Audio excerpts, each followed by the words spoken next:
नमस्कार. सखी सह्याद्रीच्या आजच्या भागात मी चैताली कानेटकर आपल्या सगळ्यांचं मनपूर्वक स्वागत करते. फीट येणे, आकडी येणे किंवा मिरगी या असंख्य नावांनी एक व्याधी आपण ओळखतो आणि त्या व्याधीचं नाव आहे अपस्मार किंवा एपिलेप्सी. खरं तर या व्याधीवर पूर्णपणे उपचार पद्धती शक्य आहे, परंतु याविषयी समाजात काही गैरसमज आहेत आणि म्हणूनच याविषयीची माहिती समजून घेणं, त्याविषयीचं मार्गदर्शन आपल्याला मिळणं तितकंच गरजेचं आहे. या एपिलेप्सीशी संदर्भातच जनजागृती व्हावी यासाठी दरवर्षी 12 फेब्रुवारी हा दिवस आंतरराष्ट्रीय एपिलेप्सी दिन म्हणून साजरा केला जातो. तेव्हा याच निमित्ताने आजच्या भागात सुद्धा आपण याविषयी माहिती घेणार आहोत. पाहूया आजचा विषय काय आहे तो. आज आपण बोलणार आहोत मैत्री एपिलेप्सीशी या विषयावर आणि आपल्याला मार्गदर्शन करण्यासाठी स्टुडिओमध्ये 2 सखी उपस्थित आहेत. आज आपल्या बरोबर आहेत संवेदना फाउंडेशनच्या संस्थापक यशोदा वाकणकर मॅडम. नमस्कार मॅडम. नमस्कार. कार्यक्रमात आपलं मनापासून स्वागत करते. त्याचबरोबर आज आपल्यावर दुसरी सखी आहे चाइल्ड रेज या संस्थेच्या संस्थापिका कविता शानबाग. नमस्कार. नमस्कार. कार्यक्रमात आपलं देखील मनापासून स्वागत करते. ह्या व्याधीविषयी नक्कीच आपल्याही मनात काही शंका आहेत, प्रश्न आहेत, ते आपण त्यांना विचारणार आहोत. पण तत्पूर्वी सर्व रसिक प्रेक्षकांना आधी त्यांची मनापासून ओळख करून देते. सर्वात आपण सुरुवात करूया यशोदा मॅडम पासून. यशोदा वाकणकर मॅडम संवेदना फाउंडेशन एपिलेप्सी सपोर्ट ग्रुप या संस्थेच्या संस्थापक संचालक, commercial artist, clinical psychologist. Yashoda madam स्वतः एपिलेप्सी व्याधीने ग्रस्त होत्या, मात्र यातून पूर्ण बरं झाल्यानंतर त्यांनी ही संस्था सुरू केली आणि अनेक जणांना याबाबत ते आता मार्गदर्शन करतात. एपिलेप्सी विवाह मंडळ, गरिबांसाठी एपिलेप्सी औषध मदत योजना असे अनेक उपक्रम गेले 20 वर्ष सातत्यानं त्या राबवत आहेत. त्यांच्या वडिलांकडून अर्थात डॉक्टर अनिल अवचट यांच्याकडून लिखाणाचा वारसा घेत त्यांनी मैत्री एपिलेप्सीशी हे पुस्तक सुद्धा लिहिलं आणि 2023 मध्ये या पुस्तकाला महाराष्ट्र साहित्य परिषदेचा पुरस्कार प्राप्त झालाय. मॅडमना अनेक पुरस्कारांनी सन्मानित केलं गेलंय. आज मैत्री एपिलेप्सीशी या विषयावर ते आपल्याला मार्गदर्शन करणार आहेत. मॅडम पुन्हा एकदा स्वागत करते. तसंच आज आपल्याबरोबर दुसरी सखी आहे, मी मगाशी उल्लेख केल्याप्रमाणे Kavita Shanbhag madam. BA psychology, BEd special education, MS समुपदेशन, आर्ट बेस्ड थेरपिस्ट. रिझर्व्ह बँकेतून त्यांनी स्वेच्छानिवृत्ती स्वीकारली.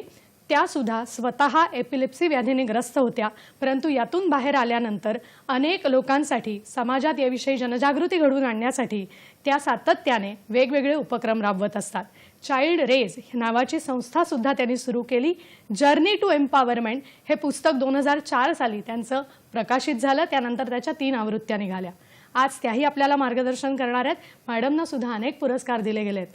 पुन्हा एकदा स्वागत करते मॅडम. आजचा आपला विषय आहे मैत्री एपिलेप्सीशी. तेव्हा आता वेळ न घालवता कार्यक्रमाला आपण सुरुवात करूया. अगदी सर्वात पहिलाच प्रश्न मला वाटतं हा विचारावासा वाटतो मला यशोदा मॅडम आपल्याला, की आपण जेव्हा अपस्मार शब्द म्हणतो किंवा मग एपिलेप्सी हा शब्द उच्चारतो, तसंच मी मगाशी म्हटलं त्याप्रमाणे फीट येणं, आकडी येणं असे शब्दप्रयोग ऐकतो, तर ह्याचा नक्की अर्थ काय किंवा ही व्याधी नक्की काय आहे, काय सांगाल आपण? ओके. एपिलेप्सी या शब्दाचा अर्थ हा ग्रीक शब्द आहे, पण आपण मराठीतून बोलतो त्याला फीट येणं असं म्हणतो किंवा फेफरे, आकडी असं सुद्धा शब्द त्यासाठी वापरतो. हिंदीमध्ये याला मिरगी के दौरे म्हणतात. तर ही एक मेंदूची व्याधी आहे. म्हणजे कसं असतं की आपल्या मेंदूत एक सतत विद्युत प्रवाह सुरू असतो आणि मेंदू आपल्याला सूचना देत असतो, पण त्या विद्युत प्रवाहात कधी कधी अडथळा येतो आणि त्या एका क्षणापुरता मेंदू आपल्याला सूचना नाही देऊ शकत आणि म्हणून माणसाचा स्वतःवरचा तोल जातो त्या एका क्षणापुरता आणि तो परत सुरळीत सुरू होतो. आणि तसं असल्यामुळे तो जो तोल जातो तसं कधी जर एकदा झालं तर ती एपिलेप्सी असेलच असं नाही, पण असं जेव्हा माणसाला वारंवार व्हायला लागतं तेव्हा आपण डॉक्टरकडे जातो. डॉक्टर अनेक त्याच्या टेस्ट करतात आणि मग ते डायग्नोज करतात की ही एपिलेप्सी आहे. तर ती एपिलेप्सीची व्याधी असते. आणि कसं असतं की ह्या बाबतीत याला खूप आस्पेक्ट आहेत, की जसं की लोकांना वाटतं की देवाचा कोप, भूतबाधा असं सगळं आहे, आपण त्याविषयी बोलूच. पण ही मुळात मेडिकल डिसऑर्डर आहे आणि याच्यावर उपचार घेणं शक्य आहे. मला वाटतं आणि तुम्ही जो मगाशी आत्ता उल्लेख केलात बोलताना की क्षणापुरतं हे होतं पण त्यानंतर सगळं पूर्ववत होतं, तर ही एक महत्वाची बाजू या व्याधी संदर्भात आपल्याला म्हणता येईल. आता कविता मॅडम आपल्याकडे येते की जर साधारण आपण आकडेवारीचा विचार केला की एपिलेप्सी या व्याधीने ग्रस्त असणाऱ्यांच्या आकडेवारीचा, तर ती साधारण किती आहे आणि याची कारणं किंवा लक्षणं आपल्याला काय जाणवतात, काय सांगाल आपण? एक तर मला अजून एक जोडावंसं वाटतं की ह्यालाच म्हणजे अपस्मार, फिट येणं आणि ह्याला अजून एक शब्द आहे सीजर डिसऑर्डर, ज्याला आपण म्हणतो. कारण बऱ्याचदा जेव्हा डॉक्टर म्हणतील की सीजर डिसऑर्डर असं सुद्धा वापरतात. तर ही जी अपस्मार किंवा फिट येणं ही जी संख्या आहे, असं मानलं जातं की 100 एक व्यक्तीला फिट येते आणि 26 व्यक्तींमध्ये एक व्यक्तीला त्याच्या आयुष्याच्या कुठल्या ना कुठल्या तरी टप्प्यावर एकदा तरी फिट येऊन जाते. तर अशी ही आकडेवारी आहे. म्हणजे आता साधारणपणे आपण जर बघितलं तर जगभरामध्ये आता 50 दशलक्षाहून अधिक लोकांना ह्या एपिलेप्सीचा किंवा अपस्मार आहे असं आपण म्हणू शकतो. आणि भारतामध्ये बघितलं तर 10 दशलक्षाहून अधिक व्यक्तींना अपस्मार आहे. म्हणजेच आपल्याला त्यावरून लक्षात येईल की ह्या विषयावर आपल्याला किती काम करायचं आहे. बरोबर. आणि आता आपण ह्याच्याकडे जाऊ. लक्षणं काय आहेत, प्रकार काय आहेत. तर साधारणपणे लोकांना एक मोठी फिट येणं, ज्याला आपण ग्रँडमाल मेडिकल टर्म्समध्ये आपण टॉनिक क्लॉनिक सीजर किंवा ग्रँडमाल सीजर म्हणतो, म्हणजे मोठी फिट ज्याच्यामध्ये माणसाची शुद्ध हरपते. आणि जास्त करून जर लोकांना आपण विचारलं की तुम्हाला फिट येणं म्हणजे काय माहिती आहे का, तर बरेचदा लोक हेच सांगतात की हो, तो माणूस शुद्ध त्याची हरपते आणि तो तोंडातून फेस येतो, तो जमिनीवर पडतो आणि एक साधारण 2-1 मिनिटांनी हातपाय ताठरले जातात आणि 2-1 मिनिटांनी तो परत पूर्ववत होतो. तर हा झाला एक प्रकार जो आपण जास्त करून सर्वसामान्य लोकांना जो माहीत असतो. पण जो बऱ्याच वेळेला दुर्लक्षिला गेला जातो तो आहे छोटी फिट, म्हणजे कॉम्प्लेक्स पार्शल सीजर ज्याला आपण म्हणतो, की ज्याच्यामध्ये बऱ्याचदा त्या व्यक्तीची फक्त तंद्री लागते. म्हणजे तो शून्य मनस्क होऊन असा एकटक कुठेतरी बघत राहतो किंवा असं त्याच्या फक्त ओठांच्या हालचाली होतात, पोटावरून हात फिरवत राहतो. म्हणजे त्याच्यावर त्याचा ताबा नसतो आणि त्याची पूर्णपणे शुद्धही जात नाही, पण त्याला कळेलच असं नाही. तर हे झाले प्रकार. आणि त्याच्यामध्ये अजून थोडे पोट प्रकार आहेत की ज्याच्यामध्ये पूर्ण म्हणजे काही न सूचना न मिळता ती व्यक्ती अशी धाडकन जमिनीवर कोसळू सुद्धा शकते. म्हणजे हे असे बरेच वेगळे वेगळे प्रकार आहेत आणि त्याप्रमाणे मग आपले न्यूरोलॉजिस्ट किंवा मेंदूतज्ञ त्याची उपचार पद्धती ठरवतो.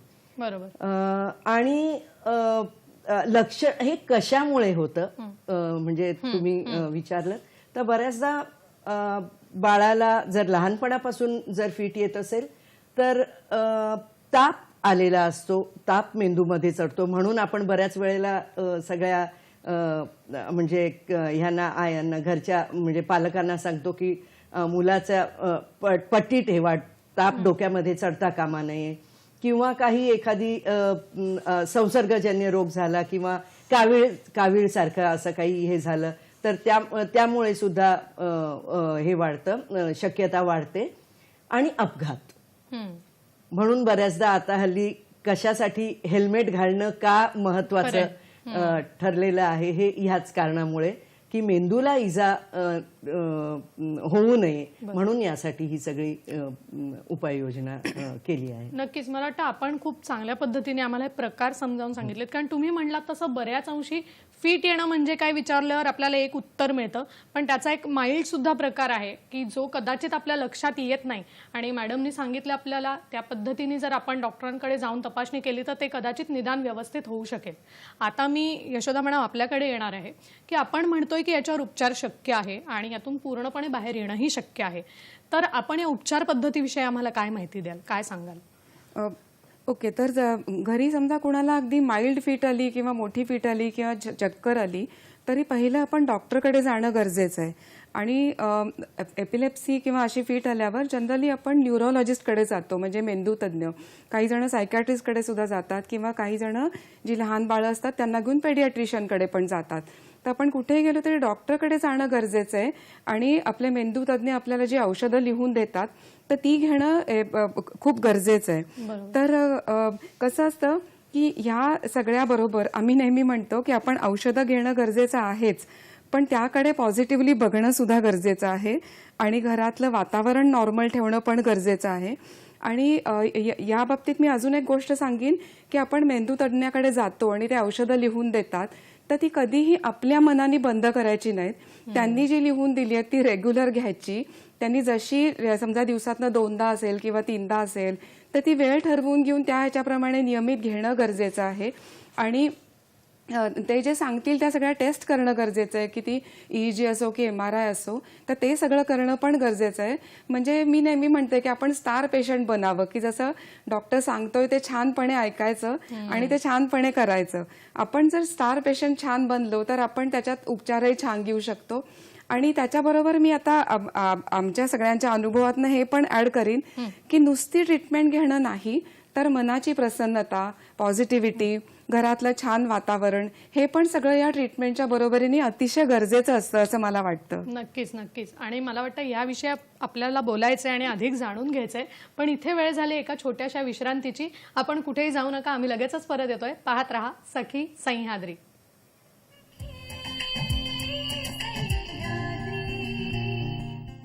ब्रेक नंतर पुन्हा एकदा सगळ्यांचं स्वागत करते. आज आपण बोलतोय मैत्री एपिलिप्सीशी या विषयावर आणि आपल्याला मार्गदर्शन करतायत यशोदा वाकणकर मॅडम आणि कविता शानबाग मॅडम. ब्रेक पूर्वी मुळात अपस्मार म्हणजे काय किंवा त्याची लक्षणं काय, त्याची आकडेवारी काय हे आपण समजून घेतलं होतं. आणि आता मला त्याच्या पुढच्या प्रश्नाकडे यायचं आहे. यशोदा मॅडम, तुमच्या बोलण्यातून एक उल्लेख आला की या व्याधीशी लढत असताना कुठेतरी आपली पॉझिटिव्हिटी किंवा प्रसन्न वातावरण, कुटुंबातलं प्रसन्न वातावरण हे फार गरजेचं आहे. तर मला ह्याच दृष्टिकोनातून विचारायचं आहे की आपण सुद्धा काही काळ ही व्याधी अनुभवलेली आहे, तर साधारण त्यावेळेला आपल्या कुटुंबातून आपल्याला आधार कसा मिळाला आणि साधारण केव्हापासून आपल्याला हा त्रास होता, काय सांगाल? ओके. आता तुम्ही म्हणलात तर काही काळ, याचा अर्थ खरं तर 23 वर्ष अनुभवलंय मी. तर मी हे जरूर सांगेन की मला वयाच्या 7व्या वर्षी एपिलेप्सीचा त्रास सुरू झाला. म्हणजे तोपर्यंत मला कुठलाही आजार नव्हता. मी अतिशय सुदृढ होते. घरी अतिशय छान वातावरण, माझ्या शाळा वगैरे सगळं छान चालू होतं. पण मी 7 वर्षाची असताना एकदा शाळेतून आले घरी आणि त्या दिवशी म्हणजे कारण असं काहीच हे नव्हतं, पण मला खूप मोठी चक्कर आली. अर्थात मला ते कळत नाही, पण मला नंतर घरातल्यांनी सांगितलं की ती खूप मोठी फिट आली आणि मी खाली पडले आणि माझी शुद्ध हरपली. तर तेव्हा माझी काकू घरी होती, तर सगळे जे होते त्यांनी मला रिक्षात घालून डॉक्टरकडे नेलं.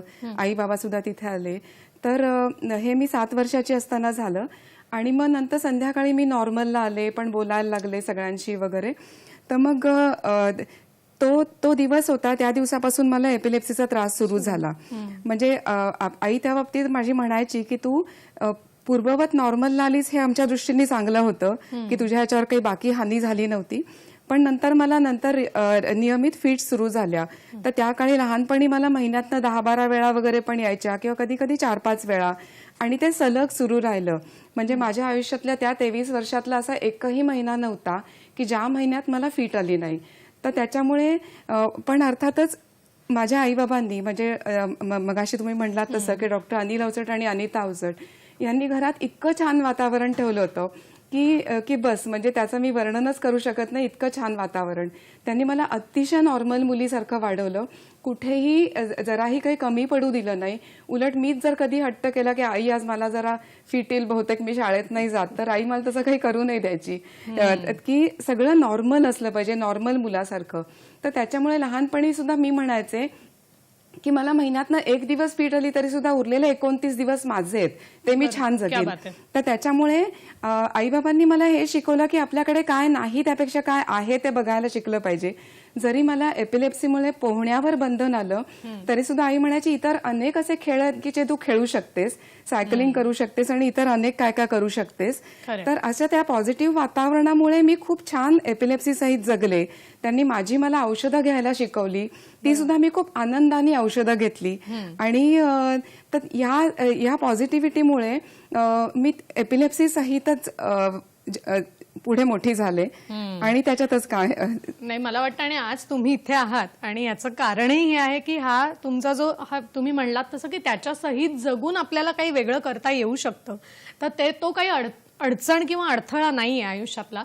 तर ही गोष्ट फार महत्वाची आणि यांच्या उदाहरणावरून आपल्याला समजलं. आपल्याला कार्यक्रमात एक फोन येतोय, तो आपण घेऊया. विनया परब आपल्याला प्रश्न विचारतायत विरारहून. नमस्कार. नमस्कार. नमस्कार, प्रश्न विचारा. माझा प्रश्न असा आहे की मॅडम, एखाद्या व्यक्तीची फीट गेली किंवा अपस्मार संपला ही ह्याची लक्षणे कोणती आहेत? बर बर त्यांचा प्रश्न आहे की आता तो त्रास होत नाहीये, हे साधारण कसं ओळखावं किंवा याविषयी आपण काय सांगाल? तर म्हणजे तेच की आता आम्ही म्हणतो जनरली आमच्याकडे कोणी भेटायला येतं तर आम्ही म्हणतो की तुम्हाला शेवटचा त्रास कधी झाला होता. तर तो समजा जर काही लोक म्हणतात ना त्याला 1 महिना झाला किंवा 1 वर्ष झालं तर तो शेवटचा त्रास, म्हणजे त्याच्या पुढे आपण असंच म्हणू ना की तो फक्त त्यावर एक आहे की आपण त्यासाठी आपल्या मनाने औषधं थांबवायची नाहीत. आपण डॉक्टरकडे नियमित फॉलोअप घेणं त्यासाठी गरजेचं आहे. किंवा आपण समजा काउन्सिलरकडे जात असू तर तेही नियमित करणं गरजेचं आहे. आणि दुसरं म्हणजे एपिलेप्सी असताना सुद्धा आपण जे जे नियम स्वतःसाठी पाळतोय तर तेही सतत पाळत राहणं ते डिसिप्लिन लाईफस्टाईल आहे, तर ती सुद्धा आपण पाळणं गरजेचं आहे असं मला वाटतं. तुला काय ऍड करायचं? बहुतांशी आपले न्यूरोलॉजिस्ट किंवा मेंदूतज्ञ जे आहेत ते असं सांगतात की ही जी आपली औषधं आहेत ती 3 वर्ष तरी किमान चालू ठेवतात आणि त्यानंतर मग हळूहळू ते कमी करत आणतात. आणि त्यानंतरही आपल्याला जर काही त्रास नाही झाला तर मग ते अगदी सुरक्षितपणे ते असं म्हणतात की आपल्याला आता त्रास होण्याची शक्यता कमी आहे. पण तरी सुद्धा म्हणजे आपण ही शक्यता कधी नाकारू शकत नाही की नंतर कधी हा त्रास अगदीच पूर्णपणे बंद होईल म्हणून. पण तरी सुद्धा असं मानलं जातं की 3 वर्षानंतर जर 3 वर्ष जर आली नाही तर आपण असं मानू शकतो. नाहीतर बऱ्याचदा असं आपले मेंदूतज्ञ असे म्हणतात की जो शेवटचा त्रास झाला तेव्हापासून परत 3 वर्ष आपल्याला औषधं घ्यायची आहेत. बरोबर. सो हे आपल्याला लक्षात ठेवायला पाहिजे. या दोघींच्या म्हणण्याप्रमाणे एक सातत्य औषधांचं किंवा डॉक्टरांचा त्या बाबतीतला नेहमीप्रमाणे घेतलेला सल्ला हा महत्वाचा आहे. त्याच्यात मी अजून एक गोष्ट ऍड करीन की काही लोकांना डॉक्टर्स असं औषधं कमी करून बघतात पण त्यांना परत फीट आल्यावर त्यांना परत सुरू करावे लागते. तर त्याच्यामुळे काही लोकांना डॉक्टर सांगतात की तुम्हाला लाईफ लॉंग घ्यावी लागेल. पण यासाठी तुम्हाला एकदम घाबरून जायचं काहीच कारण नाही की जसं ज्यांच्या घरी बीपीचा त्रास असतो ते लाईफ लॉंग घेतात औषधं. पण एपिलेप्सी सुद्धा समजा तुम्हाला असेल आणि तुम्हाला लाईफ लॉंग घ्यावी लागली औषधं तरी त्यात काहीच वावगं नाही, तर ती जरूर घ्यावीत. जर ती औषधं घेऊन तुम्ही छान राहणार आहात, एक छान मोकळं आयुष्य जगू शकणार आहात तर ती जरूर घ्यावीत असं मी म्हणेन. नक्कीच नक्कीच. आणि हे फार महत्वाचं आहे मला वाटतं या दृष्टिकोनातून. आपल्याला फोन येतोय पुन्हा एक. शिवानंद वसेदार आपल्याला प्रश्न विचारतायत निपाणीहून. नमस्कार. नमस्कार मॅडम, शिवानंद वसेदार बोलतोय मी. माझा प्रश्न असा आहे मॅडम, आता काही मुलं जी असतात त्यांना मेंदूला ताप चढल्यानंतर त्यांना फीट येते असं म्हणतात. पण काही मुलं असं आहेत की त्यांना म्हणजे जन्मतात त्यांच्या वडिलांना बी असं होतं, मुलगाला बी आहे. मग ह्या पुढे सुद्धा त्यांचं लग्न झाल्यानंतर त्यांच्या सुद्धा मुलांना सुद्धा असं होतंय असं ऐकायला मिळालं आहे. मग हे खरं आहे काय? आणि तेवढं नव्हते आता सध्या जे फिटचा आजार असल्यामुळे त्यांना 5 वर्ष जपावं लागते, औषध उपचार घ्यावं लागते म्हणतात. मग त्या औषधामुळे त्या मुलांच्या मेंदूवर परिणाम होतोय, म्हणजे ते जरा मग दट होतात असं ऐकायला मिळालंय. मग त्यासाठी आपण मग काय केली पाहिजे आणि त्या मुलांना किंवा त्या पालकांना तुम्ही काय मार्गदर्शन कराल असा माझा एक प्रश्न आहे. नक्कीच. मला वाटतं दोन्ही त्यांचे महत्वाचे प्रश्न आहेत. किंवा माझ्याही हे प्रश्न मनात होतेच. तर आपण आधी यशोदा मॅडमकडे येऊया, मग कविता मॅडमकडे येऊया. की त्यांचा प्रश्न होता की ताप आल्यानंतर ताप चढून फीट येते असं आपण ऐकतो, तर ते साधारण कितपत खरं आहे किंवा अनुवंशिकता हा एक कारण, हा एक मुद्दा असू शकतो का? काय सांगाल आपण? तर ताप येतो का त्याबद्दल त्यांनी विचारलं तर त्याला एक फेब्राईल सीजर असं म्हणतात. तर ते अनेक मुलांच्या बाबतीत घडू शकतं की त्यांना लहानपणी मूल लहान असताना ताप आला आणि फीट आली, पण ते अनेकदा काही वर्षांनी हळूहळू बंद होतं. अर्थातच तसं जरी झालं तरी आपण लगेच डॉक्टरकडे जाणं गरजेचं आहे आणि डॉक्टर जे सांगतील त्या टेस्ट किंवा औषधं ते लगेच घेणं गरजेचं आहे. पण या फेब्राईल सीजर्स होणं हे कॉमन आहे आणि ते हळूहळू बंद होतात, हे पण त्याच्यातले अगदी कॉमन आहे. काही जणांना तो त्रास राहतो नंतर, पण तरी सुद्धा आम्ही जसं म्हटलं की त्यासाठी नियमित उपचार घेणं, एक लाईफस्टाईल, पालकत्व हे सगळंच त्याच्यासाठी महत्वाचं आहे. आणि अनुवंशिक याबद्दल त्यांनी जे विचारलं तर ते फार कमी पर्सेंट लोकांच्या बाबतीत ते अनुवंशिक असतं. जास्तीत जास्त जणांच्या बाबतीत तसं काहीच कारण नसतं. अगदी सगळं चांगलं चालू असताना किंवा घरात कोणाला काही त्रास नसताना अचानक एपिलेप्सीचा त्रास सुरू झाला, हे सुद्धा याची पण खूप उदाहरणं दिसत असतात. तर त्याच्यामुळे हे आपण अनुवंशिकच आहे याची खूप कमी पर्सेंट हे असतं. आणि काही काहींना वेगळी कारणं होतात, जसं मगाशी कविता म्हणाली तसं, की काही समजा ऍक्सिडेंट झालाय त्याच्यामुळे सुरू झालंय किंवा वेगळं काही कारण झालंय त्याच्यामुळे सुरू झालंय, मूल खाली पडलंय, खेळताना झालंय, तर अशी पण कारणं कधी कधी असू शकतात. किंवा मेंदूची वेगळी काही व्याधी झाली आणि त्यामुळे सुरू झालंय, असंही होऊ शकतं. आणि मला वाटतं त्यांचा अजून एक प्रश्न होता की हे जे आपण उपचार पद्धती घेतोय किंवा औषध उपचार चालू आहेत, तर याचे काही परिणाम आपल्या शरीरावर होतात का? कविता मॅडम काय सांगाल? आताची जी औषधं आपण बघतो त्याचे खूपच कमी दुष्परिणाम होतात. म्हणजे इतकं आता प्रगत होत चाललेलं आहे वैद्यकीय शास्त्र की त्याचे परिणाम खूप कमी प्रमाणावर होतात. आम्ही जेव्हा आमची औषधं जेव्हा होती तेव्हा खूप आम्ही पण हे अनुभवलेलं आहे की खूप झोप यायची आणि म्हणजे एक प्रकारची ग्लानी अशी यायची. पण तेव्हा डॉक्टर नेहमी सांगायचे की तुम्हाला जे काही होते ते ताबडतोब आम्हाला सांगा, म्हणजे त्याप्रमाणे आम्ही तुमची औषधं बदलून देऊ.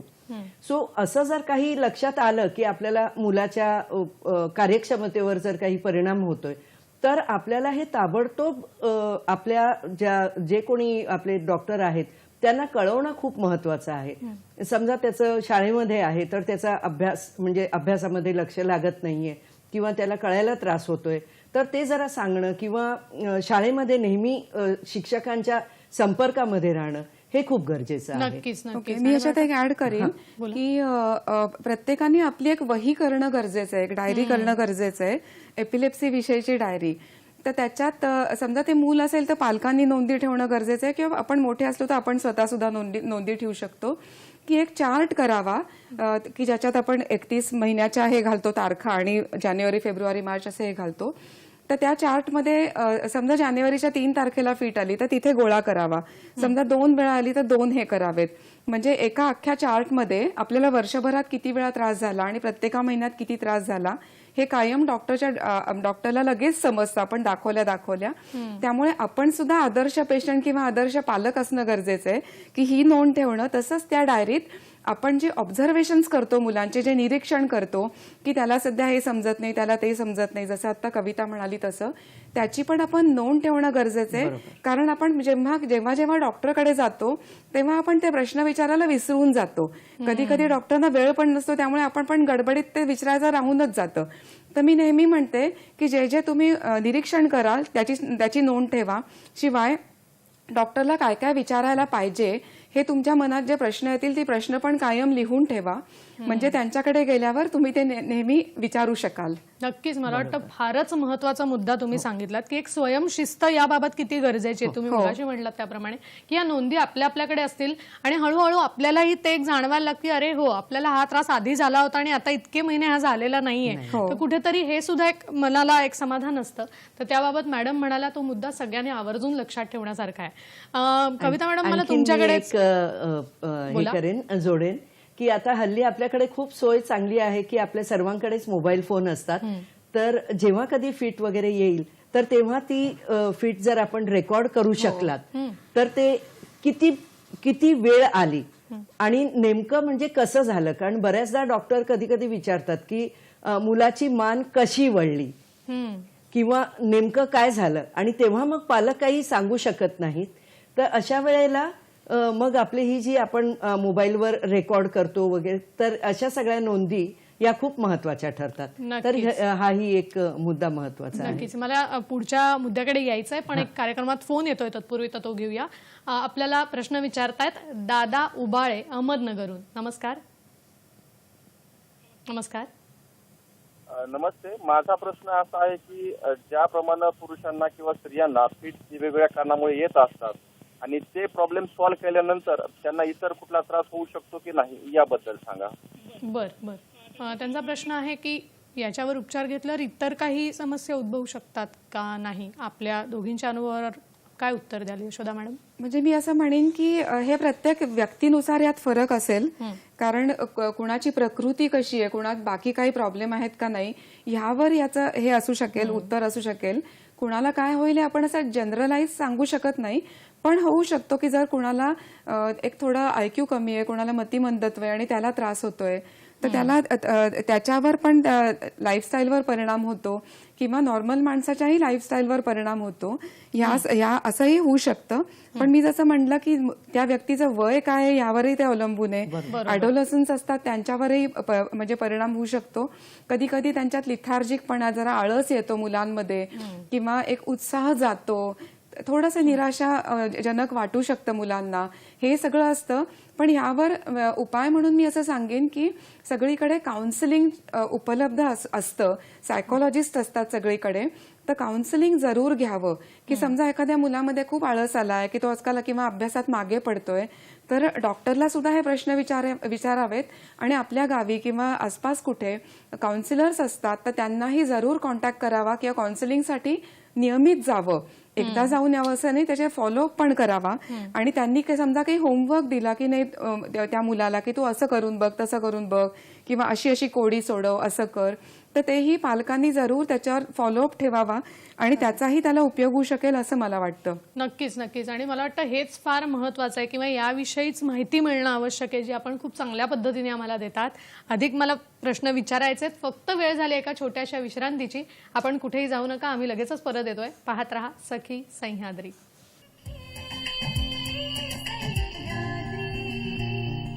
ब्रेक नंतर पुन्हा एकदा सगळ्यांचं स्वागत करते. मैत्री एपिलेप्सीशी यावर आपण संवाद साधतोय आणि आपल्याला मार्गदर्शन करतायत यशोदा वाकणकर मॅडम आणि कविता शानबाग मॅडम. कविता मॅडम, माझ्या मनातला जो मगाचपासूनचा प्रश्न आहे तो मला विचारायचा आहे की जसं यशोदा मॅडम म्हणाल्या की वयाच्या 7व्या वर्षापासून त्यांना हा त्रास व्हायला सुरुवात झाली होती आणि बराच काळ साधारण त्यांच्या आयुष्यातला त्यांनी याच्या सहित घालवली, तर आपल्याला साधारण हा त्रास कधी सुरू झाला आणि मग कुटुंबाचा याबाबत त्यांची भूमिका कशी होती, किंवा आपण रिझर्व्ह बँकेमध्ये नोकरी करत होता तर तिथे साधारण हा त्रास सुरू झाल्यानंतरचं वातावरण कसं होतं, काय सांगाल? मगाशीच मी म्हटलं की एखाद्या व्यक्तीला त्याच्या आयुष्याच्या कुठल्या ना कुठल्या टप्प्यावर येते, तशीच मला बाळणपणामध्ये माझी पहिली फिट आली आणि त्यानंतर माझा एपिलेप्सी बरोबरचा सगळा प्रवास सुरू झाला. पण जसं यशोदाला म्हणजे घरातून सपोर्ट वगैरे मिळाला, तसाच मला प्रचंड सगळा माझ्या दोन्ही कुटुंबियांकडून म्हणजे माझ्या सासरहून आणि माहेरहून प्रचंड आधार होता आणि पाठिंबा होता. तसंच मी तोपर्यंत रिझर्व्ह बँकेमध्ये नोकरीमध्ये रुजूच होते, तर माझ्या सगळ्या सहकाऱ्यांचा मला पाठिंबा होता. तर ह्या सगळ्या गोष्टींमुळेच मला वाटतं मी आतापर्यंत इतकं काम करू शकले आहे ह्या क्षेत्रामध्ये. पण मी असं म्हणेन की सगळ्यांनाच असं होईलच असं नाही. प्रत्येकाच्या घरची परिस्थिती म्हणा किंवा त्यांची मानसिकता ही वेगळी असू शकते. पण माझ्या आयुष्याच्या जरा म्हणजे नंतरच्या काळामध्ये आल्यामुळे मी स्वतःवर सुद्धा बरंच काम केलं. नक्कीच. आणि मला वाटतं तुम्ही म्हणलात ते की तुमच्या आयुष्यात म्हणजे हा काळ जरा नंतर आला. आता मला फार महत्वाच्या मुद्द्याकडे यायचं आहे यशोदा मॅडम, संवेदना फाउंडेशनकडे, की बऱ्याच स्त्रियांच्या आयुष्यामध्ये जर विवाह होण्यापूर्वी ही जर व्याधी आलेली असेल तर कदाचित विवाह करताना त्या सखीला अनेक अडचणी उभ्या राहू शकतात. तर आपण एपिलेप्सीशी संदर्भित असलेलं विवाह मंडळ चालवता, तर मुळात संवेदना का सुरू करावंसं वाटलं? इथून आपण सुरुवात करूया, काय सांगाल याविषयी? आमची संवेदना फाउंडेशन ही संस्था सुरू होऊन नुकतंच 20 वर्ष पूर्ण होत आहेत. तर आता 18 तारखेला त्याला 20 वर्ष होत आहेत. तर 20 वर्षापूर्वी ही संस्था मला सुरू अशासाठी करावीशी वाटली की मला जो एपिलेप्सीचा त्रास होता, तर माझी 21 वर्षापूर्वी ब्रेन सर्जरी झाली आणि मी त्यातून पूर्ण बरी झाले. माझी ब्रेन सर्जरी झाल्यानंतर मला असं मनात वाटत होतं, अरे किती छान, आता ती प्रॉब्लेमच उरला नाही असा मी विचार करत होते. तर तेव्हा लक्षात आलं की हा फक्त मी स्वतःबद्दल विचार करतेय, अजूनही समाजात किती लोकांना, लाखो लोकांना हा त्रास आहे, त्यांच्यासाठी काहीतरी करणं गरजेचं आहे. आणि तो टर्निंग पॉइंट ठरला माझ्या आयुष्यात आणि मी लगेच एपिलेप्सी सपोर्ट ग्रुप सुरू केला. तर आमच्या एपिलेप्सी सपोर्ट ग्रुप तर्फे ज्या अनेक ऍक्टिव्हिटीज चालवल्या जातात, त्यातली एक आता तुम्ही म्हणालात ती की एपिलेप्सी वधूवर मंडळ आम्ही सुरू केलं. तर एपिलेप्सी वधूवर मंडळ आम्ही का सुरू केलं, कारण आमच्या काउन्सिलिंग सेंटरवर अनेक एक लग्नाच्या वयाची मुलं मुली ज्यांना कंट्रोल्ड एपिलेप्सी आहे किंवा एपिलेप्सी ऑलरेडी चालू आहे, अशी मुलं मुली यायची विचारायला की त्यांचे आई वडील त्यांना घेऊन यायचे आणि ते आम्हाला विचारायचे की आता हिचं लग्न कसं होणार, किंवा एक मुलगी जरी पूर्ण बरी आहे तरी तिचे आई वडील आम्हाला विचारायला यायचे की आता हिचं लग्न ठरवताना आम्ही त्या पार्टीला हिच्या एपिलेप्सी बद्दल सांगू की नको, असे प्रश्न आम्हाला खूप यायचे. तर आम्ही ऑफकोर्स त्यांना म्हणायचो की नाही, सांगितलं तर पाहिजेच, कारण लग्न ही इतकी महत्वाची गोष्ट आहे की आयुष्यभराची गोष्ट आहे, ती तुम्ही खरं सांगूनच केली पाहिजे, तुम्ही लपवता कामा नये. तर ती तुम्ही लपवता कामा नये यासाठीच आम्ही विचार केला की आपण एपिलेप्सी वधूवर मंडळ सुरू करू. तर 2008 साली संवेदना फाउंडेशननी एपिलेप्सी वधूवर मंडळ सुरू केलं. मी आणि माझे सगळे सहकारी, आमचा सगळा ग्रुप मिळूनच आम्ही काम करतो. तर मी तेव्हा पेपरमध्ये एक लेख लिहिला, त्याला सगळीकडून खूप उत्तरं आली, पत्र आली, फोन आले आणि मग आम्ही ठरवलं की याचा आम्ही प्रॉपर फॉर्म केला आणि विवाह मंडळ त्यात लोक नोंदणी करू लागले. ते जेव्हा 100हून अधिक झालं तेव्हा आम्ही ठरवलं की आपण याचा एपिलेप्सी वधूवर मेळावा भरवावा. तर असं काम आम्ही पुण्यात करायला लागलो की एपिलेप्सी वधूवर मेळावे भरवायला लागलो, ज्याला फक्त पुण्यातूनच नाही तर कविताच्या ग्रुपमधनं पण आणि ऑल ओव्हर महाराष्ट्रच नाही तर महाराष्ट्राच्या बाहेरून सुद्धा लोक येऊन नाव नोंदणी करू लागले. आणि आमच्या ह्याच्यातनं आजवर 30 लग्न झालेली आहेत, ज्या की मुलं आणि मुली म्हणजे ब्राईड अँड ग्रूम त्या सगळ्यांना कंट्रोल्ड एपिलेप्सी आहे. तर यासाठी आम्ही नेहमी हे आधी सजेस्ट करतो की कुणीही एपिलेप्सी असलेलं येतं त्यांना आम्ही नाव नोंदणी नाही करू देत. आम्ही सांगतो की पहिलं काउन्सिलिंग सेशन घेणं महत्वाचं आहे, कारण त्या व्यक्तीची ॲबिलिटी बघणं गरजेचं आहे की लग्न ही काही साधी सोपी गोष्ट नाही. कारण आमच्याकडे अशी पण आई वडील येतात की ते त्यांच्या मतीमंद मुलामुलींना घेऊन येतात आणि हिचं आता लग्नाला, हिचं नाव नोंदणी करा. त्यामुळे आधी आम्ही ते सगळं चेक करून घेतो. जर आजार खूपच असेल तर सांगतो की नाही, आधी तुझ्या आजारावर उपचार घेणं गरजेचं आहे. हे सगळं बघून आम्ही नाव नोंदणी करायला सांगतो आणि मग आमच्याकडे ती नोंदणी होते. मग आमचे मेळावे भरतात. जसं आमचे मेळावे भरतात तर तो इतर जसे मेळावे काही विशिष्ट कारणांच्या नुसार भरतात, तर तसं आमचं कंट्रोल्ड एपिलेप्सी ह्या कारणासाठी भरतो. इथे सगळ्या प्रकारची ह्युमन बिईंग्स, मानवजात सगळ्यांचं आम्ही स्वागत करतो. नक्कीच. आणि मला वाटतं हे फार महत्वाचं आहे की तुम्ही म्हणालात की यातून 30 लग्न खूप व्यवस्थितपणे पार पडलेली आहेत आणि त्यांच्यासाठी हे फार मोठं काम आहे मला वाटतं आपल्याकडून होत असलेलं.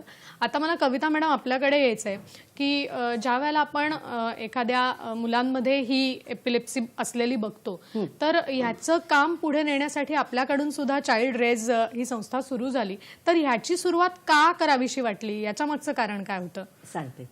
मी आताच म्हटलं की मला दोन्हीकडून, सासरहून माहेरहून प्रचंड पाठिंबा होता, उत्तेजन होतं, प्रोत्साहन मिळत होतं सगळं काही करायला आणि कशाचाही माझ्या एपिलेप्सीचा कधीच बाऊ झाला नाही. पण तरी सुद्धा समाजाचा जो दृष्टिकोन होता, समाजाची जी मानसिकता होती ती मला कळायची की मी जर समजा म्हटलं की मला बाळंतपणात फिट यायला लागली, सुरुवात झाली, तर लोकांचे चेहरे बदलायचे. तर मला असं वाटलं की हे असं का होतंय, म्हणजे ह्याच्या जरी आपल्याला माहिती आहे की ह्याला एक वैद्यकीय कारण आहे तरी सुद्धा का लोक त्याच्याकडे वेगळ्या नजरेने बघतायत. म्हणून मी जसं यशोदा म्हणाली तसंच मी आमच्या इंडियन एपिलेप्सी असोसिएशनच्या सम्मान नावाच्या आधार गटात सामील झाले आणि तिकडून मी खूप काम करायला सुरुवात केली. आणि पण हे करता करताना मला बरीच मुलं तिकडे वेगवेगळ्या आपल्या ह्याची काय म्हणतात ज्याला वेगवेगळे IQ रेंज असलेली मुलं भेटली की ज्यांना विशेष गरजा खूप होत्या, एपिलेप्सी शिवाय वेगळ्या अच्छा. वेगळ्या गरजा बरं, होत्या बरं. आणि ज्यांचे पालक असे सारखे कुठे ना कुठे असे नेहमी त्रासलेले असायचे, त्यांचे प्रश्न आमच्यापेक्षा खूप आणखीन गुंतागुंतीचे असायचे की यांना कुठल्या शाळेत टाकायचं, औषध पण चालू आहे, ह्यांची म्हणजे ह्यांचा बुद्ध्यांक पण कमी आहे, तर मग ह्यांना नेमकं करायचं कसं, ह्यांचं पुनर्वसन करायचं कसं.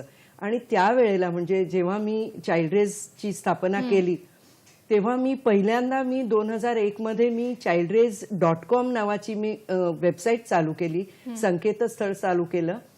कारण तेव्हा संकलित स्वरूपामध्ये अशी कुठलीच माहिती नव्हती खरंय. की स्पेशल स्कूल्स कुठे आहेत, विशेष शाळा कुठे आहेत, कार्यशाळा कुठे आहेत या मुलांसाठी, किंवा स्पीच थेरपिस्ट, ऑक्युपेशनल थेरपिस्ट हे सगळे कुठे, म्हणजे या सगळ्या पुनर्वसनाच्या सगळे साधनं कुठे उपलब्ध आहेत याची कुठेच माहिती अशी संकलित ह्याच्यात नव्हती.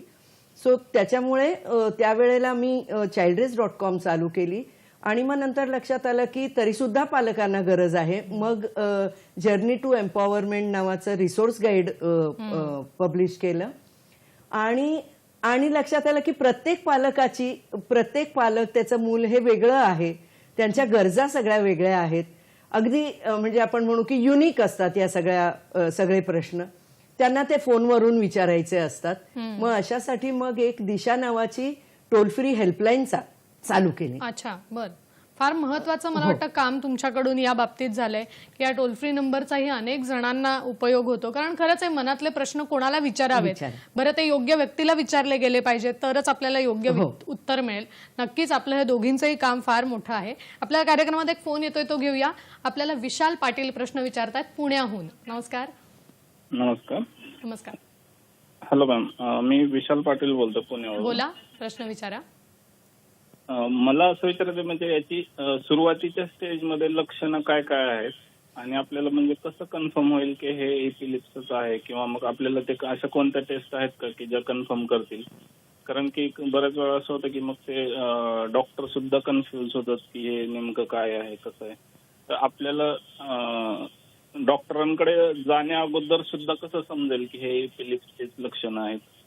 बरं बरं, नक्कीच आपण विचारूया. मला वाटतं मगाशी आपण बोलला होता यावर, पण पुन्हा एकदा जरा आम्हाला सांगितलं तर बरं होईल. एकतर एपिलेप्सी होण्यापूर्वी तुम्हाला काही लक्षणं असं दिसत नाहीत, म्हणजे तुम्हाला आधी एपिलेप्सीचा पहिला झटका याच्या आधी तुम्हाला नाही कळत की एपिलेप्सी होणार आहे, त्यामुळे तुम्हाला लक्षणं त्याच्या आधी नाही दिसत.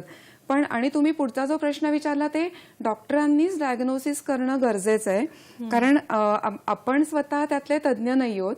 त्यामुळे आपण त्याच्यात मेंदू तज्ज्ञाकडे जाणं, त्यांच्याकडे जाणं आणि त्यांनी त्या सांगितलेल्या टेस्ट करणं गरजेचं आहे. आणि हे जे तुम्ही म्हणाला की डॉक्टरांकडे नेण्यापूर्वी आपण कसं हे करायचं, तर आपण ते नाही करू, आपण लगेच डॉक्टरकडे न्यावं असं मला वाटतं.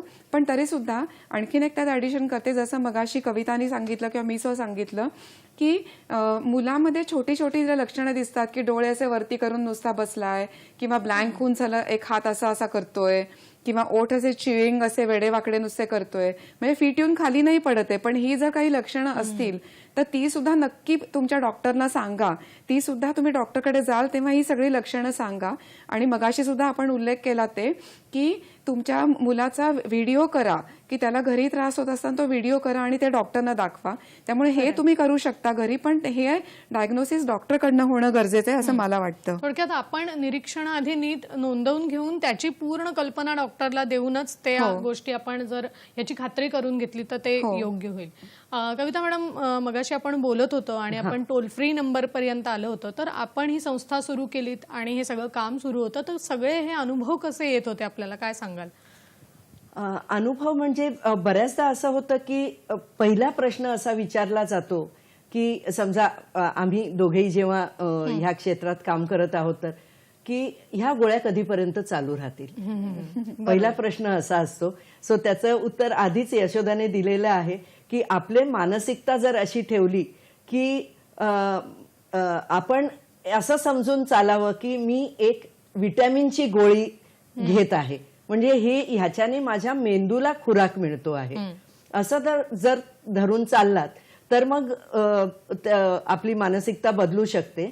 तर बऱ्याचदा असं हे सगळं पालकांना सांगावं लागतं की आम्ही असं म्हणतो की हा पूर्णपणे बरा होईलच असं आम्ही सांगू शकत नाही, पण ह्याच्यावर आपण नक्कीच नियंत्रण मिळवू शकतो.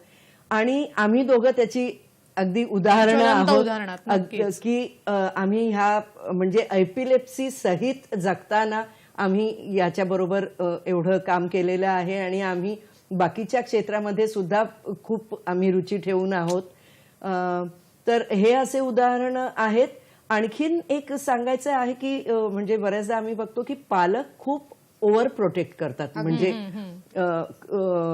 हिच्या आई वडिलांनी तर हे केलेलंच आहे की म्हणजे त्यांनी अगदीच खूपच प्रोत्साहन वगैरे दिलं होतं, त्याच्यामुळे अगदी नॉर्मल रेग्युलर आयुष्य यशोदा जगू शकली. माझ्याही बाबतीत थोडंसं प्रौढावस्थेत असल्यामुळे माझ्याही याचा बाऊ झाला नाही. बरोबर. पण मी बघितलेली आहेत उदाहरणं की एक साधारणपणे माझ्या म्हणजे माझ्याकडे ती समुपदेशनासाठी आली होती म्हणजे एक महिला. अशीच केस होती की बाळंतपणामध्ये झाली होती, पण ती घरातून बाहेर सुद्धा पडत नव्हती. बापरे. म्हणजे इतके दोन टोकाची सुद्धा तुम्हाला आपण उदाहरणं बघू शकतो, म्हणजे बघायला मिळतात. नक्कीच. आणि मला वाटतं हीच मानसिकता आपल्याला बदलण्यासाठी बदलायची आपण आज आहे. कार्यक्रम ठेवला हो. आणि हे मार्गदर्शन दोन्ही तज्ज्ञांकडून आपल्याला मिळतंय. ह्या विषयावर असंच आपण त्यांच्याशी गप्पा मारणार आहोत. फक्त वेळ झाली एका छोट्याशा विश्रांतीची. आम्ही लगेचच परत येतोय. पाहत रहा सखी सह्याद्री.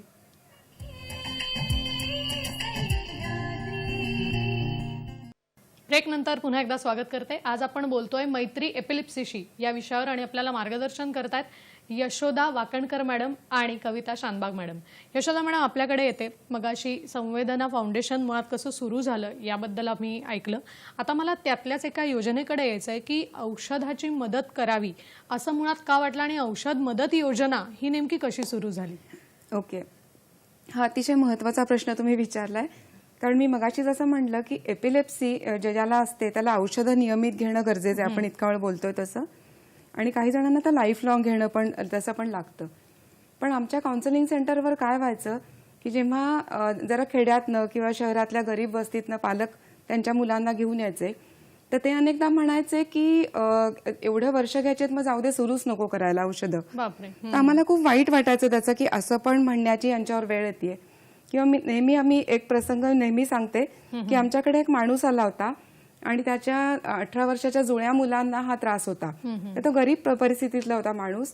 तर तो आम्हाला म्हणाला की त्या जुळ्या मुलांपैकी दोघांनाही त्रास आहे, तर मी त्यापैकी एकालाच औषध देतोय. तर हे ऐकून आम्हाला फार वाईट वाटलं. म्हणजे आपल्यासारखी मध्यम वर्गातली माणसं आपण असं नाही ऐकू नाही शकत. तर मी आणि माझे सगळे कलिग, आम्हाला सगळ्यांना खूप वाईट वाटलं आणि आम्ही विचार करायला लागलो की यावर आपण काय करू शकू. तर म्हणून मग तेव्हा आम्ही काही डोनर्सना हे केलं की आम्हाला यासाठी मदत करा आणि आम्ही औषध मदत योजना तेव्हा सुरू केली. बरं. की आपण अशा माणसांना मदत केली पाहिजे की ज्यांना खरोखर गरज आहे. खरंच आहे. आणि मला वाटतं तुम्ही जे उदाहरण दिलं ते फार महत्वाचं आहे की खरंच असे गरजू आहेत. तर तेव्हा जेव्हा सुरू केली होती तेव्हा फारच कमी डोनेशन्स आणि हे असायचं. त्यामुळे आम्ही अगदी 15-20 लोकांनाच अगदी पार्टली मदत करत होतो. पण नंतर आम्ही CSR कडे एका कंपनीकडे अप्लाय केलं आणि मग आम्हाला मोठी मदत मिळाली. आणि मला सांगायला आनंद होतोय की सध्या आम्ही 200 लोकांना त्यांच्या सगळ्या औषधांची मदत करतो. आणि एवढंच नाही तर त्यांना डायग्नोसिससाठी जे MRI वगैरे करावं लागतं त्यासाठीही मदत करतोय. आणि एपिलेप्सी सर्जरीज होतात तर महिन्यातनं एका एपिलेप्सी सर्जरीसाठी सुद्धा आम्ही मदत करतोय. क्या बात आहे. खरंच हे फारच मोठं काम आहे. कारण आपण लांबून म्हणतो की हे करणं की खरंच छान आहे, पण ते करताना तुम्ही जे काय अनुभव घेतात ते आम्ही घेऊ शकत नाही. मला कविता मॅडम आपल्याकडे यायचं आहे की मगाशी आपण उल्लेख केला होता की विशेष गरजा असलेल्या मुलांना कधी कधी या व्याधीला सामोरं जायला लागतं. तर मग यांचे पालक खरंच आधी ग्रासलेले असतात, त्यांना एक भीती असते, एक थोडासा ताणतणाव त्यांच्या डोक्यावर असतो. तर अशा पालकांना आपण काय सांगू शकाल की त्यांना काय मार्गदर्शन कराल? त्यांनी या परिस्थितीमध्ये कशा पद्धतीने याला सामोरं गेलं पाहिजे, काय सांगाल? एक तर आताच यशोदाने सांगितलं की औषधं ही सर्वात महत्वाची आहेत. तर आम्ही सुद्धा आता एक छोट्या प्रमाणामध्ये तेही आम्ही सुद्धा चाइल्ड्रेस तर्फे तेही चालू केलेलं आहे की औषधं चालू राहायला पाहिजेत. कारण ट्रीटमेंट गॅप ही सर्वात मोठी म्हणजे एपिलेप्सीला ही खूपच हानिकारक आहे. ही 3 वर्ष जे काही डॉक्टरांनी तुम्हाला सांगितलेले तेवढे तरी काळ ती औषधं चालू राहायलाच पाहिजेत. सो ते एक चालू केलेलं आहे आम्ही. आणि दुसरं म्हणजे एकतर नियमित आपली जीवनशैली बदला. बऱ्याचदा काय होतं की विशेष गरजा आहेत, जास्त काही करू शकत नाही म्हटल्यावर बरेचदा हल्ली असं होतं की पालक मुलाच्या हातात मोबाईल वगैरे देतात आणि मग ते मूल पूर्ण वेळ म्हणजे मोबाईल बघत राहतं. मग बऱ्याचदा त्याच्यामुळे सुद्धा त्रास होऊन परत फिट येऊ शकते. तर अशा वेळेला मग त्यांना कुठल्या तरी दुसऱ्या कामामध्ये गुंतवा, म्हणजे काही ना काहीतरी खेळ द्या किंवा म्हणजे घरातल्या कामामध्ये त्यांना जास्त करून गुंतवा, म्हणजे ज्याला आम्ही ऍक्टिव्हिटीज ऑफ डेली लाईफ असं म्हणतो. तर ते करायला शिकवा, कपड्यांच्या घड्या घालायला शिकवा किंवा बाकी पण काही, म्हणजे आपण जेव्हा जेवायला वगैरे आई काही करत असेल, वडील काही करत असतील तर त्यांना छोट्या छोट्या प्रमाणात मदत करा. सो असं सगळं आम्ही पालकांना सांगतो. आणखीन ज्या मुलांना शक्य आहे, ज्या मुलांना शाळेमध्ये जाणं शक्य आहे, आपल्या नेहमीच्या रेग्युलर शाळेमध्ये जाणं शक्य आहे, त्या मुलांना आम्ही म्हणजे त्यांची शाळा चालू राहण्यासाठी मदत करतो. कारण आता सर्वसमावेशित शिक्षण पद्धती आहे आणि प्रत्येक मुल हे शाळेत गेलंच पाहिजे. तर त्या ह्याच्यासाठी पण आम्ही बरेच प्रयत्न करतो की त्यांना शाळेत म्हणजे काही आपण ज्याला रेमेडियल एज्युकेशन म्हणतो, म्हणजे अध्ययन अक्षमता पण असेल, गतिमंदत्व असेल, मतिमंदत्व असेल, तर जेवढ्या प्रमाणात त्यांना आपण काही एक साधारणपणे जीवन कौशल्य शिकवू शकतो तर ते आम्ही त्यांना शिकवायला म्हणजे पालकांना सुद्धा आम्ही ट्रेन करतो. वा, नक्कीच. आणि ह्या सगळ्याचीच मला वाटतं गरज असते. खरं तर हा विषय मोठा आहे आणि खूप छान मार्गदर्शन तुम्ही दोघी करतायत. तर यशोदा मॅडम, मला जाता जाता आपल्याला विचारायचं आहे की जर असं कधी आढळलं की रस्त्यात एखाद्याला फिट आली किंवा चक्कर येते आहे, तर त्या वेळेला काही लोक चुकीच्या गोष्टी करतात, तर नेमकं काय करावं हे थोडक्यात आम्हाला सांगा. अगदी अगदी अगदी हा फार फार फार महत्वाचा प्रश्न आहे असं मला वाटतं. आपल्याकडे जर रस्त्यात कोणाला फिट आली तर लोक चप्पल लावतात नाकाला, कुठेतरी हॉटेलमधनं कांदा फोडून आणतात आणि तो नाकाला लावतात, असं काहीतरी करतात किंवा त्याचे हातपाय घट्ट पकडून ठेवतात. तर हे जे जे केलं जातं यापैकी काहीही करायचं नाही असं माझं अगदी म्हणणं आहे. कळकळीची विनंती आहे की ती चप्पल नाकाला लावून त्याच्यातली फक्त धूळ नाकात जाते, बाकी काही होत नाही. तो कांदा जेव्हा तुमच्या नाकाला लावतात तेव्हा तुम्हाला भयंकर इरिटेट होतं. मला पण कधी जर बाहेर फिट आली तर लोक असं करायचे जेव्हा, तेव्हा इतकं इरिटेट व्हायचं, पण मी काही बोलू नाही शकायचे. त्यावेळेला नेमकं काय करावं किंवा कधी कधी जीभ जर बाहेर आलेली असेल तर काय होऊ शकतं? एक तर पहिलं मी हे सांगेन की तिथे समजा जर बसवायला त्याला जागा असेल तर बसवा त्या व्यक्तीला, किंवा घरी असेल तर झोपवा. घरी असेल तर कुशीवर तुम्ही झोपवू शकता. जी काही लाळ वगैरे गळून जायचे ते गळून जाऊ दे. हातपाय पकडून ठेवू नका.